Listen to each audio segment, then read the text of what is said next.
नमस्कार। आज हम एक बहुत ही दिलचस्प सफर पर निकलने वाले हैं, भारत के दिल की धड़कनों को समझने का सफर। हम बात करेंगे उन नदियों की, उन झीलों की जो सिर्फ पानी का जरिया नहीं है, बल्कि इस देश की असली जीवन रेखाएं हैं। इन्होंने हमारी सभ्यता, हमारी संस्कृति, सबको आकार दिया है। तो सबसे पहला सवाल, आखिर एक नदी को जीवन रेखा बनाता क्या है? क्या वो सिर्फ पानी का एक बहाव है या इससे कहीं ज्यादा कुछ और? क्या है वो बात जो एक बहती हुई धारा को किसी देश की धड़कन बना देती है? चलिए आज की इस पड़ताल में इसी सवाल का जवाब ढूंढते हैं।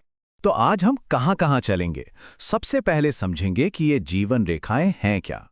फिर उत्तर में हिमालय की विशाल नदियों को देखेंगे। फिर दक्षिण की तरफ प्रायद्वीप की धाराओं को समझेंगे। और आखिर में हम शांत जल मतलब झीलों और झरनों पर भी बात करेंगे और ये भी देखेंगे कि इन सब को लेकर क्या चुनौतियां हैं। तो चलिए शुरू करते हैं पहले हिस्से से। देखिए, ये समझना बहुत जरूरी है कि भारत में नदियां सिर्फ पानी का सोर्स नहीं है। ये तो वो धमनियां हैं, नसें हैं, जिन्होंने सदियों से हमारी पूरी सभ्यता को पाला पोसा है। इन्हीं के किनारे शहर बसे, संस्कृतियां बनी। तो हमारा सफर शुरू हो रहा है दुनिया की छत से, हिमालय से। सोचिए, वो बर्फ से ढकी ऊंची चोटियां, वहीं से निकलती हैं वो विशाल नदियां जो पूरे उत्तर भारत को जिंदगी देती हैं। और जब हिमालय की नदियों की बात हो तो एक नाम सबसे पहले आता है, गंगा। 2525 किलोमीटर, जी हां, 2525 किलोमीटर। इतनी लंबी है गंगा जो इसे भारत की सबसे लंबी नदी बनाती है। लेकिन सच कहूं तो ये सिर्फ एक नंबर है। असली कहानी, असली जादू तो इसके सफर में है। तो चलिए गंगा के इस शानदार यात्रा को जरा करीब से देखते हैं। सब कुछ शुरू होता है गोमुख ग्लेशियर से, जहां से ये भागीरथी बनकर निकलती है। फिर आगे जाकर ये अलकनंदा से मिलती है और तब जाकर इसका नाम होता है गंगा। हरिद्वार वो जगह है जहां ये पहाड़ों से उतरकर मैदानों में आती है। और इसका सफर यहां खत्म नहीं होता। बांग्लादेश में इसे पद्मा कहते हैं और वहां ये ब्रह्मपुत्र के साथ मिलकर दुनिया का सबसे बड़ा डेल्टा बनाती है। कमाल है ना? और ये जो संगम हैं, ये बहुत खास हैं।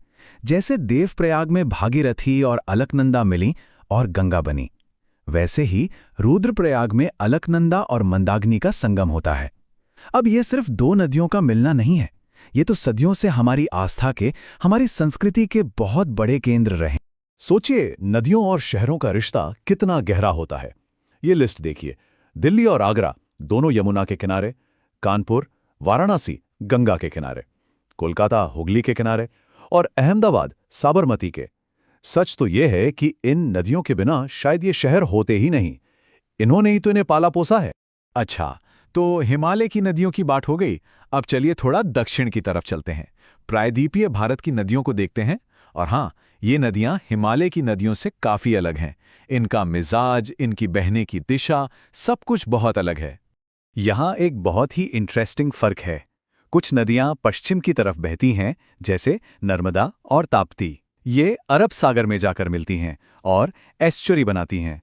एस्चुरी मतलब वो जगह जहां नदी का मीठा पानी सीधे समुद्र के खारे पानी से मिल जाता है। दूसरी तरफ गोदावरी और कावेरी जैसी नदियां हैं जो पूरब की तरफ बहती हैं और बंगाल की खाड़ी में गिरने से पहले बहुत बड़े-बड़े डेल्टा बनाती हैं।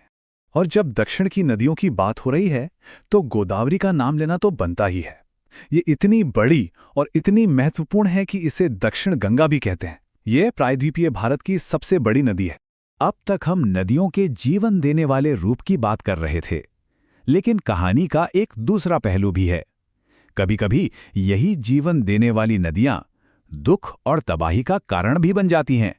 जैसे कि कोसी नदी। ये नदी अपना रास्ता बदलने के लिए इतनी बदनाम है कि इसकी वजह से आने वाली भयानक बाढ़ ने इसे बिहार का शोक का नाम दे दिया।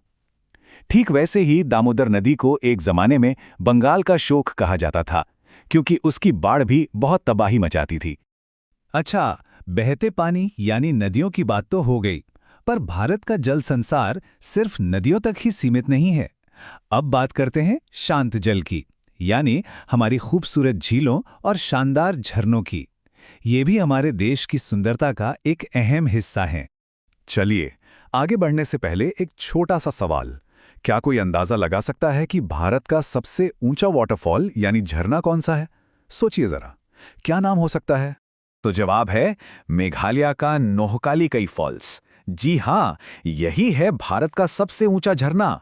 कुदरत का एक ऐसा नजारा जो बस देखते ही बनता है। अब अगर झीलों की बात करें तो हमारे पास दोनों तरह की सबसे बड़ी झीलें हैं। एक तरफ है ओडिशा की चिल्का झील, जो भारत की सबसे बड़ी खारे पानी की झील है, और दूसरी तरफ है जम्मू कश्मीर की वुलर झील, जो कि मीठे पानी की सबसे बड़ी झील है।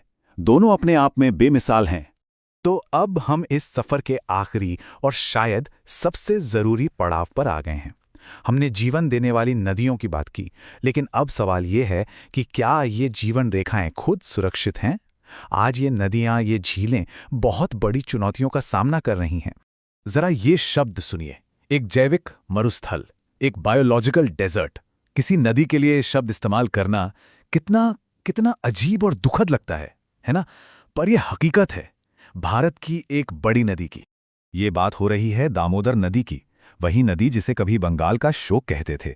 आज वो नदी बेतहाशा प्रदूषण की वजह से भारत की सबसे प्रदूषित नदियों में से एक बन गई है।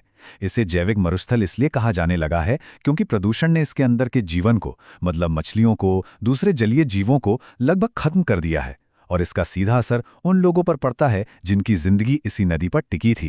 तो अंत में हम उसी सवाल पर आकर रुकते हैं, ये जीवन रेखाएं क्या ये आने वाले कल में भी जीवन दे पाएंगी? ये एक बहुत बड़ा सवाल है, और इसका जवाब किसी एक के पास नहीं है। इसका जवाब हमारे सामूहिक प्रयासों में, हमारी सोच में छिपा है। एक ऐसा सवाल जिस पर हम सबको मिलकर सोचना होगा।